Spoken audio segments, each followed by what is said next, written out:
ಅವ್ರು ನೋಡಿ ದಾಸೋಹ ಚೆನ್ನಾಗಿ ನಡೀಬೇಕು, ನಿರಂತರ ನಡೀಬೇಕು. ಅವರು ಲಿಂಗೈಕ್ಯರಾದಾಗಲೂ ಕೂಡ ಅದು ನಿಲ್ಲಬಾರ್ದು ಅನ್ನುವ ಮಾತನ್ನು ಹೇಳ್ತಾ ಇದ್ರು.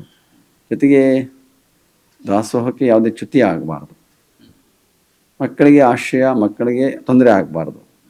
ಇವೆರಡು ಮಾತು ಅವರು ಯಾವಾಗಲೂ ಹೇಳ್ಕೊಂಡು ಬರ್ತಾಯಿದ್ರು.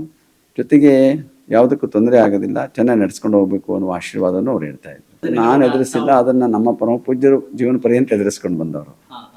ಅವರೇ ಹೇಳ್ತಾ ಇದ್ರು, ಸ್ವಾಮಿಗಳೇ ನನಗೆ ಇಲ್ಲಿ 2 ಪಟ್ಟೆ ಹೊಲ ಇತ್ತಷ್ಟೇ, ಖುಷ್ಕಿ ಹೊಲ, ಯಾವುದೇ ಜಮೀನಿಲ್ಲ, ಜಮೀನೇ ಇಲ್ಲ, ಯಾವುದೂ ಇಲ್ಲ. ಅಂಥದ್ರಿಂದ ಅದನ್ನೆಲ್ಲ ರೂಢಿಸ್ಕೊಂಡು ಬಂದಂಥವ್ರು ಪರಮ ಪೂಜ್ಯರವರು. ಅದೇ ಅವ್ರು ಕೇಳಿದಾಗ ಹೇಳ್ತಿರೋ ಸಿದ್ಧಲಿಂಗೇಶ್ವರನ ಕೃಪೆ ಅದೇ, ನನಗೆ ಗೊತ್ತಿಲ್ಲ ಅನ್ನೋರು. ಅವರು ಅದು ನಮಗೂ ಗೊತ್ತಿಲ್ಲ, ಅವ್ರ ಆಶೀರ್ವಾದ ಅಂತ ನಾವು ಹೇಳ್ಕೊಂಡು ಹೋಗ್ತಾ ಇರೋದು ಅಷ್ಟೇ. ದಾನ ಅದ್ರ ಅವ್ರಿಗೆ ಯಾರೆಲ್ಲ ಅವ್ರು ಹೇಳಂಗಿಲ್ಲ, ಅವ್ರ ಪಾಡವ್ರು ಕೊಡ್ತಾ ಇರ್ತಾರೆ. ಒಳ್ಳೇದು ಎಲ್ಲೇ ನಡೆದು ಅದಕ್ಕೆ ಬೆಂಬಲ ಮಾಡೇ ಮಾಡ್ತಾರೆ ಜನ ಇವತ್ತಿಗೂ ಕೂಡ. ಒಳ್ಳೆ ಕಾರ್ಯ ನಡೀತಾ ಇದೆ, ಸಾರ್ಥಕ ಆಗ್ತಾ ಇದೆ, ಸದ್ವಿನಿಯೋಗ ಆಗ್ತಾ ಇದೆ ಅಂದರೆ ಜನ ಅದಕ್ಕೆ ಹಿಂಜರಿಯೋದಿಲ್ಲ. ಅದಕ್ಕೆ ಸಹಕಾರ ಕೊಡುವಂಥ ಮನಸ್ಸು, ಹೃದಯ ಇವತ್ತಿಗೂ ಇದೆ.